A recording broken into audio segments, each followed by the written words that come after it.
C'est un papier manque de bois.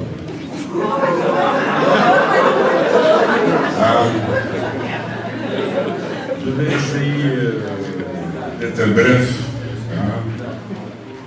Premièrement, je suis vraiment heureux de voir tous ces paysans qui réussissent.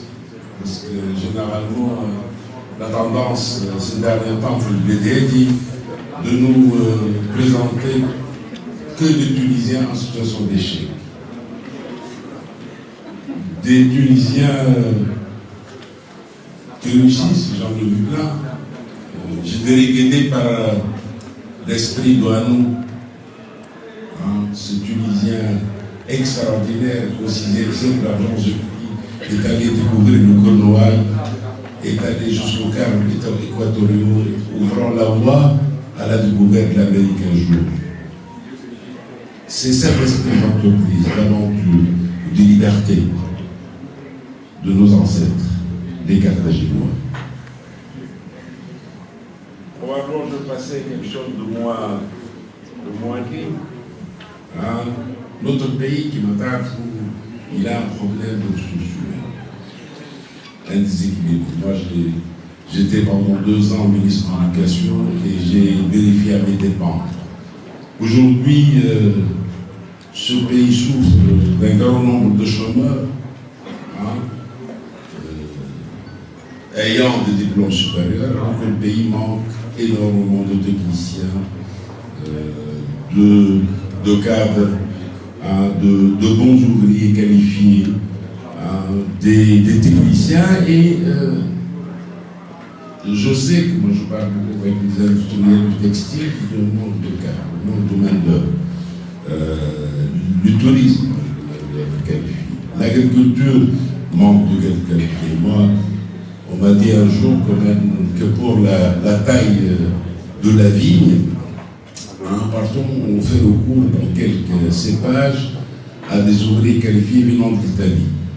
C'est triste quand je sais qu'on est un pays, le pays de Magon, qui a découvert et la vigne et le vin. Quel gâchis. Notre pays a besoin de reprendre toute sa politique de ressources humaines et je sais qu'on a un problème de chômage, on a un problème de ressources humaines et de gestion efficace de ressources humaines due à une mauvaise politique de formation trop chère. On a un problème de techniciens alors que ce pays vient de signer une convention avec l'Europe, le plus grand marché qui est à notre porte. Si on veut conquérir un nouveau marché, c'est l'Europe, c'est pour repenser ce problème de ressources humaines, on le structure et je pense que le problème concerne au moins 3 ministères et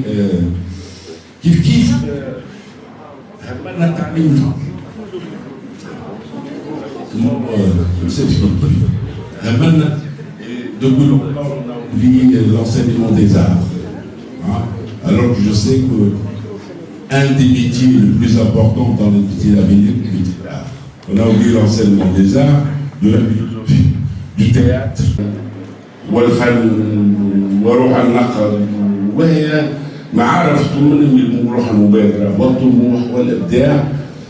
est dans une situation paradoxale dans ce pays. On aime tous les produits de la science. Les Tunisiens adorent les meilleures voitures, les meilleurs téléphones. Et dans nos institutions éducatives, on refuse toujours l'esprit libre, qui a tout créé. Parce qu'il n'y a que l'esprit libre qui l'a inventé. Et toutes les censures possibles à l'école et dans la société ont fait que ce pays est en panne de création, de créativité. Et moi, je suis très heureux que ce pays rentre dans l'ère de la dictature, de l'ère de la liberté.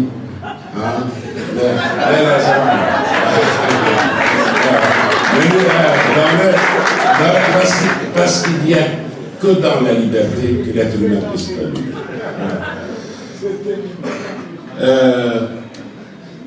توقف النظام تعليمنا عند بعض الذكاءات واهم ذكاءات اخرى وكفاءات اخرى القرن 21. Et moi j'étais ministre de l'éducation et je souffrais du conservatisme des institutions éducatives. كفاءات القرن 21 للنيميريك. انا تعرف وقت اللي عملت ليكول نيميريك هزوا لي شعار تواليت قبل التابلت. Il y a un problème de conservatisme dans ce pays. Et ce conservatisme, il est transversal dans toutes les familles politiques. Il y a un conservatisme de gauche, de droite, de centre. Hein.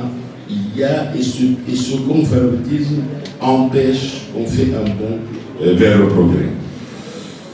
Kif, on a peut-être besoin de recycler nos politiques.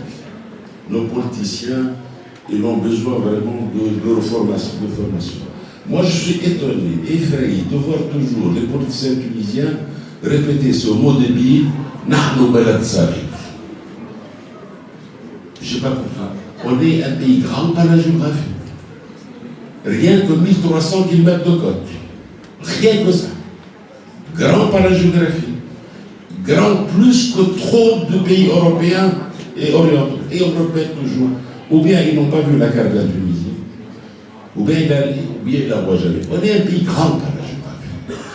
Et grand par l'histoire. Le 2.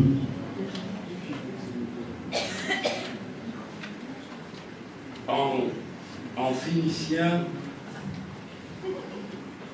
l'Africa, c'est le pays qui est entre deux mondes. Notre ancienne appellation, l'Africa, en langue phénicienne, le pays entre deux mondes, entre l'Orient et l'Occident. C'est ça. Hein? On est l'Occident de l'Orient et l'Orient de l'Occident, comme disaient les géographes. Une position extraordinaire. Par la géographie et par la civilisation, on est l'Orient de l'Occident. Hein? Et probablement Virgile a bien défini ça en chantant les amours d'Aînée, le Troyen fouillon, Troie et fondant Rome, et l'amour de Didon, la fondatrice de Carthage. Il a vu grand, il a vu ce pays entre l'Orient et l'Occident, entre la civilisation grecque et la civilisation orientale, entre la Perse et la Grèce d'Alexandre. C'est ça notre pays. Un pays grand par la géographie et grand par l'histoire. Nos ancêtres phéniciens ont inventé l'alphabet et la voile.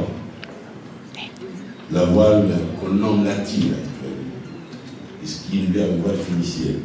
Et ont inventé tout de nouveau pour aider la navigation, ont inventé la trirème. Cette galère magique qui a écrit toute l'histoire de la marine de la Méditerranée jusqu'au XVIe siècle, avant l'invention du galop. Et donner nos ancêtres son nom à l'Europe. Europe est une Perse phénicienne. C'est Sidon. C'est la cuisine du Didon. Avec les Européens, on est presque cousins.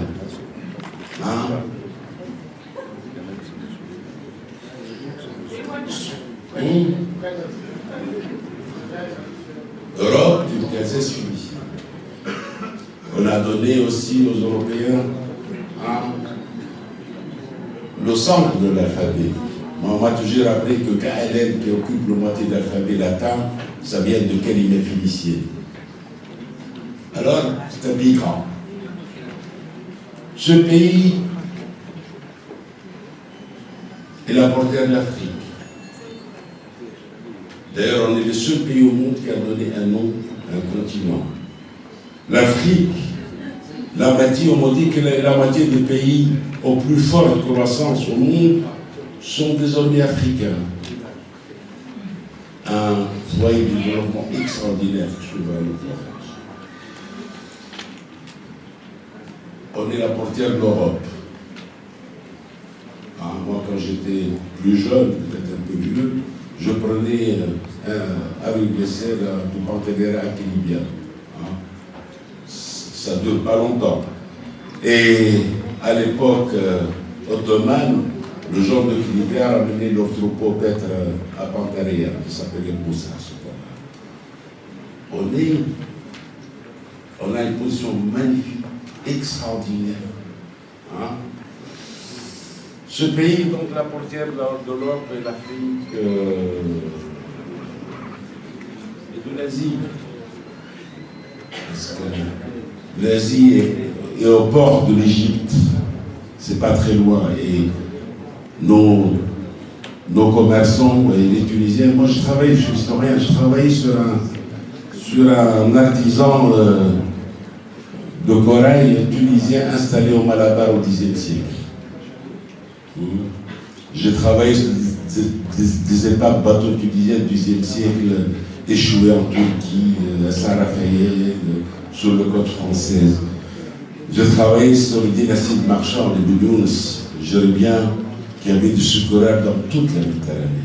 C'est ça la Tunisie. La portière d'Europe et de l'Asie, il y a une soixantaine de Carthages à travers le monde. Il y a un seul Paris, une seule Europe. Ces pays, moi je l'appelais en arabe, Shams ou Carthage tasha'u ala al-alam. C'est ça la Tunisie, c'est ça notre pays. Hein? Ce pays a donné à l'humanité Magou, le père de l'agriculture et du vin. Hannibal, le père de la stratégie, avec Al-Shah, on a changé le logo de l'ETS, on a mis Hannibal. Hein? Les pères de l'Église, à l'instar de Saint-Augustin,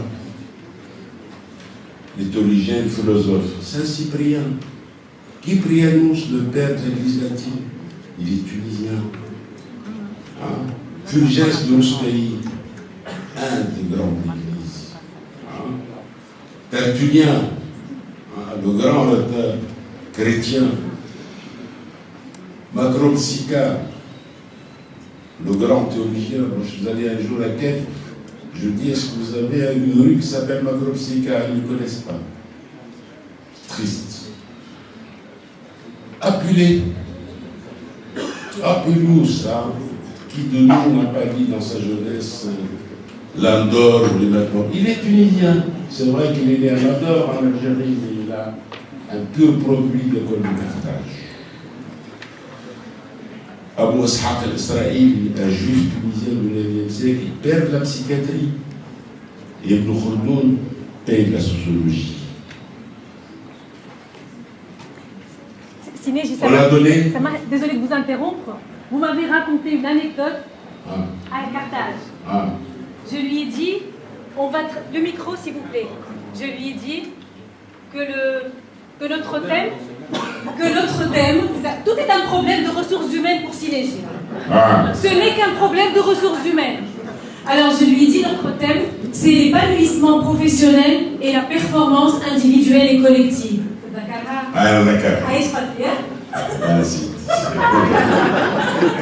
Sinégi, jaloux, Lianza. Impossible. Ça m'arrive. C'est vrai? Ah oui. Je vous la rappelle? Je vous la rappelle? Ah, il fallait. Bon, je me suis coincée. Mais faut vous dire, mais non, dis-moi.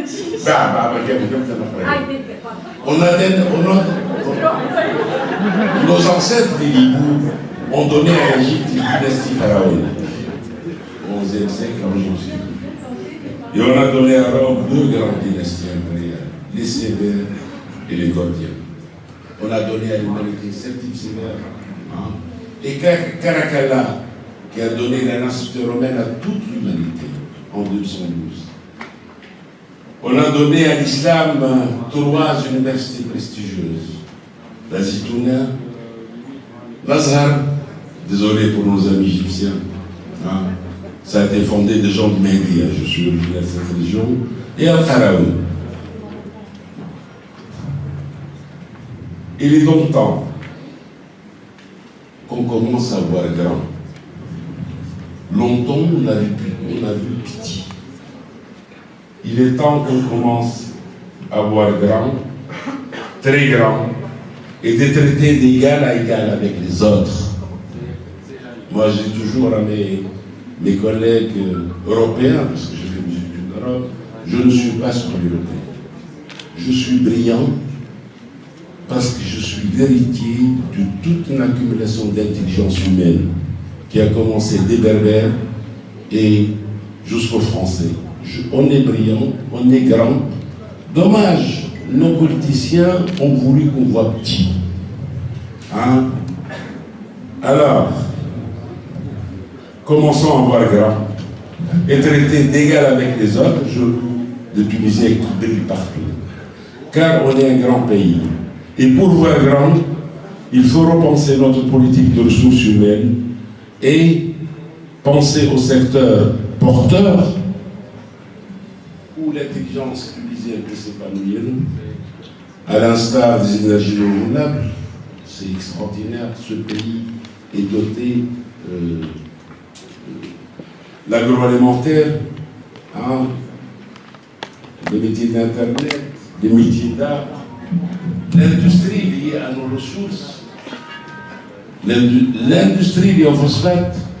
Hein, moi, je me rappelle, un peu, je suis historien, que le grand bassin industriel en Europe se sont construits autour de la houille. Nous, on n'a rien construit autour des phosphates. Des industries liées à l'olivier. Hein. Moi, on m'a dit que les Japonais tirent des produits pharmaceutiques, des produits diététiques, des produits de beauté, de l'huile. Nous, on pratiquement exporte l'huile brute.